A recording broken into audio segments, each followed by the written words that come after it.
मेरी पत्नी ने मुझसे अलग होने के लिए कहा, इतना बड़ा झूठ। मेरा नाम रमेश है। मैं अपने आप को बहुत खुशकिस्मत मानता हूं कि मेरी शादी रचना से हुई है। रचना और मेरी शादी घर वालों की मर्जी से हुई है। रचना बहुत सुंदर है। शुरुआत में मुझे लगा था कि वो मुझसे शादी को हाँ नहीं कहेगी, लेकिन जब मैं उसे देखने गया तब उसके स्वभाव का पता चला। बहुत अच्छा उनका परिवार था। रचना जब शादी करके मेरी जिंदगी में आई तब से मेरी जिंदगी बदल गई है।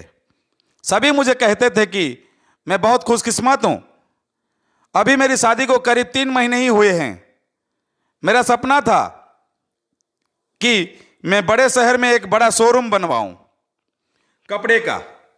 मैंने रचना को इसके बारे में बताया। रचना को पता है कि यह मेरे लिए कितना बड़ा सपना। मैं दिन रात इसी में लगा रहता हूं। बड़ी मुश्किल से मुझे एक जगह मिली, लेकिन पैसे बहुत ज़्यादा थे। इसीलिए मैंने अपने गांव की ज़मीन बेचने का फैसला किया था। ज़मीन में मेरे पिता के दूसरे भाइयों का भी हिस्सा था। इसी काम के लिए मुझे कुछ दिनों तक गांव में जाना पड़ रहा था।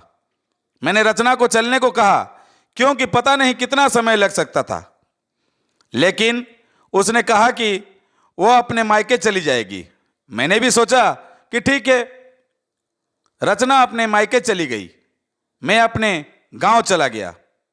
रचना से मैं फोन पर बात किया करता था। जमीन के कागज और सारी बातों में समय लग रहा था। इस दौरान मेरी पत्नी से मेरी बात होती रहती थी। मैंने एक शाम उसे फोन किया तो वो कुछ बदली बदली थी, ज्यादा बोल नहीं रही थी। मैंने पूछा, क्या हुआ, तुम ठीक हो? वो बोली कि मुझे आपको कुछ बात बतानी है। मैंने कहा कि बताओ, क्या बोलना चाहती हो? वो थोड़ी देर चुप रही और फिर बोली कि नहीं, अभी नहीं, मैं आपको मिलकर ही बताऊंगी। मैंने भी कहा कि ठीक है, लेकिन मुझे पता नहीं था कि मेरी जिंदगी में इतनी बड़ी बात होने वाली है। अगले दिन दोपहर में मैंने जब रचना को फोन किया तो उसने फोन नहीं उठाया। मैंने भी सोचा कि कुछ काम होगा, इसीलिए मैंने उस बात पर ज्यादा ध्यान नहीं दिया। मैं सारा दिन अपने काम में उलझा रहा। काम भी जरूरी था, क्योंकि वो खत्म करके ही मैं जल्दी से रचना के पास वापस जा सकता था। दिन भर के काम के बाद मैंने फिर शाम को रचना को फोन किया, लेकिन इस बार उसका फोन स्विच ऑफ बता रहा था। मैंने फिर सोचा कि शायद किसी काम से गई होगी और मोबाइल स्विच ऑफ हो गया होगा। मैंने रात फिर फोन किया, क्योंकि दिन भर बात हो ना सकी, लेकिन रात में जरूर बात किया करते थे। लेकिन रात में भी उसका फोन स्विच ऑफ था। अब मुझे थोड़ी फिक्र हुई, लेकिन फिर मैंने सोचा कि वो उसके घर ही है, अगर कुछ बात होती तो मुझे फोन आ जाती। थोड़ी बहुत विचार करके मैं सो गया। मैंने सोचा कि उसके घर में किसी को फोन करूं, लेकिन रात में उस समय फोन करना मैंने उचित नहीं समझा, इसीलिए मैं सो गया। सुबह उठते ही मुझे यही ख्याल आ रहा था कि मैं रचना से बात करूं। सुबह भी मैंने फोन किया, लेकिन अभी भी वही बात, उसका फोन स्विच ऑफ ही था। अब मैंने उसकी मम्मी को फोन किया, लेकिन उन्होंने भी मेरा फोन नहीं उठाया। अब मुझे थोड़ी फिक्र होने लगी थी, क्योंकि किसी से भी मेरी बात नहीं हो रही थी।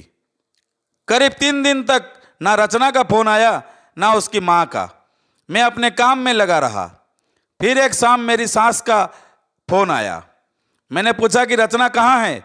वो बोली, रचना अपनी एक चचेरी बहन की शादी में गई है। शायद वहाँ नेटवर्क नहीं होगा, इसीलिए बात नहीं हो पा रही है। मैं भूल गया था। रचना ने मुझे बताया था कि वो वहाँ जाने वाली है। मेरी चिंता थोड़ी कम हो गई और मैं वापस अपने काम में लग गया।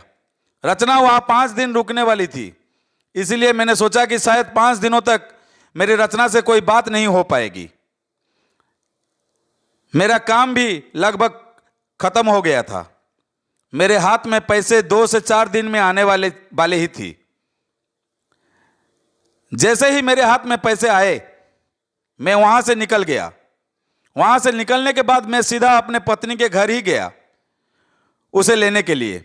जैसे ही मैं वहां पहुंचा, मुझे देखकर मेरी सास खुश होने की बजाय डरी हुई दिखाई दी। मैं थोड़ी देर वहां बैठा, उनसे पूछा कि रचना कहाँ है। वो बोली कि वो अभी आई नहीं है। मैंने बोला कि आई नहीं है, अभी तक उसका फोन भी नहीं लग रहा है। मैंने कहा कि आप मुझे वहां किसी का नंबर दे दो, कितने दिन से रचना से बात नहीं हुई है। वो कुछ देर सोचती रही, फिर बोली कि अभी मेरे पास नहीं है, मैं आपको किसी से पूछ कर देती हूं। करीब 8 दिन हो गए थे मुझे रचना से बात किए हुए। मुझे रचना पर भी गुस्सा आ रहा था कि उसका फोन स्विच ऑफ क्यों है। साथ उसका फोन काम नहीं कर रहा था, तो वो किसी के भी फोन से बात कर सकती थी, लेकिन उसने मुझसे बात नहीं की। मैंने सोचा था कि जब वो आएगी तो उसे जरूर डांटूंगा। मेरी सास का फोन नहीं आया। करीब 12 दिन हो गए थे। मैं उनके घर वापस गया, लेकिन अब भी घर पर नहीं थी। ना ही मेरा फोन उठा रही थी। अब मेरे मन में बहुत सारे विचार आने लगे कि आखिर बात क्या है जो रचना और उसके घर वाले मुझसे इस तरह का बर्ताव कर रहे हैं। मैंने उन्हें मैसेज किया कि अब मैं पुलिस के पास जाऊंगा। मेरी इस धमकी से शायद वो डर गई और उसका फोन आ गया। बोली कि बेटा, मैं तुम्हें कुछ बताना चाहती हूं, तुम घर आ जाओ। अब मेरी चिंता बढ़ती जा रही थी। ऐसी क्या बात है जो यह सब मुझसे छिपा रहे हैं। मेरी पत्नी ने मुझसे 20 दिनों से बात नहीं की थी। मैं अगले दिन उसके घर गया। मेरी सास का मुंह उतरा हुआ था। मैं बहुत गुस्से में था। मैंने जाते ही उन्हें जोर से चिल्लाते हुए पूछा कि कहाँ है रचना। मेरी सास मुझसे बोली कि बेटा, अब मैं जो तुम्हें बताने वाली हूं उस पर तुम्हें विश्वास नहीं होगा, लेकिन यही सही है। वो बोली कि रचना किसी के साथ भाग गई है। मुझे मेरे कानों पर विश्वास नहीं हुआ कि मैंने क्या सुना। मैंने बोला, आप कुछ भी बोलोगे और मैं मान जाऊंगा। वो बोली, बेटा यही सच है। तुम्हारी शादी के पहले उसका एक प्रेम प्रसंग था। जब वो वहां गांव में अपनी बहन की शादी में गई तो उसे वो वहां मिल गया और वो मौका देखकर वहां से भाग गई। मैं जानती हूं कि तुम उससे बहुत प्यार करती हो, लेकिन अब यही सच है, तुम्हें उसे भुलाना होगा। हम लोग पुलिस के पास नहीं गए, नहीं तो बदनामी होगी, इसीलिए हम इस बात को तुमसे छिपा रहे थे। रचना मेरे साथ 3 महीने तक रही थी। जितना मैं उसे जानता था वो ऐसा नहीं कर सकती थी, लेकिन उसकी माँ यह कह रही थी तो मैं कैसे ना मानता। मेरा मन अभी भी मानने को तैयार नहीं था। मेरी सास मेरी आगे रो रही थी, माफी मांग रही थी। इतनी बड़ी बात मेरे घर वालों को पता चली तो उन्हें भी विश्वास नहीं हुआ। रचना स्वभाव से बिल्कुल ऐसी नहीं लग रही थी। रचना की मां को देखकर मैं और मेरे घर वाले चुप रह गए। हमने कुछ बड़ा कदम नहीं उठाया। मैं अपने साथ हुए इस धोखे को बर्दाश्त नहीं कर पाया। मैंने रचना को बहुत प्यार किया और मुझे कुछ भी हासिल नहीं हुआ। रचना नाम से मुझे नफरत हो गई। मेरी जिंदगी पर इसका बहुत असर हुआ। मैं जो शोरूम की शुरुआत करने वाला, उसके लिए मेरे पास अब सब कुछ आ गया था, लेकिन फिर भी मुझे अब कुछ करने का मन नहीं हो रहा था। किसी के साथ इतना बड़ा धोखा हुआ तो कैसे खुश रह सकती है। मेरे घर वाले मुझे संभाल रहे थे।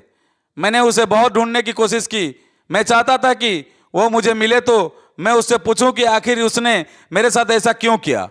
धीरे धीरे समय बीतता गया। उसे गए अब 7 महीने हो गए थे और मैं भी उसे भूलकर अपनी जिंदगी में वापस बिजी होने की कोशिश करने लगा। मेरा उसके घर यहां से जाना हुआ। ऐसे ही मेरा ध्यान उसके घर की खिड़की पर पड़ा। मुझे दिखाई दिया कि खिड़की में रचना है। एक झलक सी मुझे दिखी। मैंने उसी समय उसके घर का दरवाजा बजाया। मेरी सास ने दरवाजा खोला और वो मुझे देखकर ही डर गई। दरवाजा खुलते ही मैं अंदर जाने लगा। मेरी सास ने मुझे रोका, लेकिन मैं नहीं माना। अंदर में कमरे में गया तो रचना को देखकर मैं हैरान रह गया। रचना व्हील चेयर पर बैठी थी। रचना ने मुझे देखा और उसकी आंखों से आंसू आ गए। मैंने पूछा, यह क्या हुआ? रचना बस रो रही थी। मेरी सास बोली कि बेटा, रचना जब शादी में गई थी तब उसका एक्सीडेंट हो गया था और उसे ऐसी जगह चोट आई जिसके कारण अब वो चल नहीं सकती। एक्सीडेंट के समय भी बेहोश में यह कह रही थी, तुम्हें ना बताएं, वो बड़े काम के लिए गए हैं। डॉक्टर ने जब बताया कि हो सकता है रचना अब चल ना सके और इलाज पर बहुत ज्यादा पैसा लगेगा, तब भी मैंने कहा कि दामाद जी को बात बता देते हैं। लेकिन रचना ने कहा कि मैं उनकी जिंदगी खराब नहीं कर सकती। उनका सपना है कि शोरूम खोलने का है। उनकी जिंदगी में जाऊंगी तो उन पर बोझ ही बनूंगी। इसीलिए रचना ने यह झूठ तुम्हें कहने को कहा ताकि तुम उसे भला बुरा कहकर उसे भूल जाओ और उससे नफरत करो। मेरी पत्नी मुझसे इतना प्यार करती थी। मैंने उससे कहा कि रचना, अगर मेरे साथ ऐसा कुछ हो जाता तो क्या तुम मुझे छोड़ देती? रचना ने रोते हुए कहा कि ऐसा मत बोलो।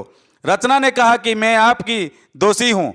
एक्सीडेंट में हमारा बच्चा जो मेरे गर्भ में था वो भी नहीं बचा। आप मुझे भूल जाएं, दूसरी शादी कर लीजिए। मैं आप पर बोझ नहीं बनकर रहना चाहती। रचना की आंखों से आंसू नहीं रुक रहे थे। कितने दिनों उसने इन्हें रोक रखा होगा।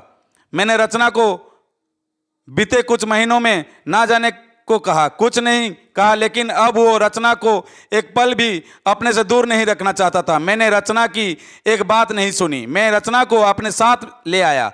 अब कोशिश यही कि वो फिर से चल सके। मैंने मेरा शोरूम बेच दिया और अच्छे अस्पताल में रचना को दिखाया है। उम्मीद की किरणें दिखाई दे रही थी। बस मैं यही सोचता हूं कि वो फिर से अपने पैरों पर खड़ी हो जाए। तो दोस्तों, ये प्यार भरा कहानी आप लोगों को कैसा लगा कमेंट बॉक्स में जरूर बताइए। सब्सक्राइब और लाइक करना मत भूलिए। आपका सबसे प्यारा दीपक मोहंती, बरगढ़ जिला उड़ीसा से फिर एक नई कहानी के साथ आपके सामने आएगी। तब तक बहुत बहुत धन्यवाद, बहुत बहुत शुक्रिया आप लोगों का बहुमूल्य समय देकर मेरी ये कहानी सुनने के लिए। जय जगन्नाथ।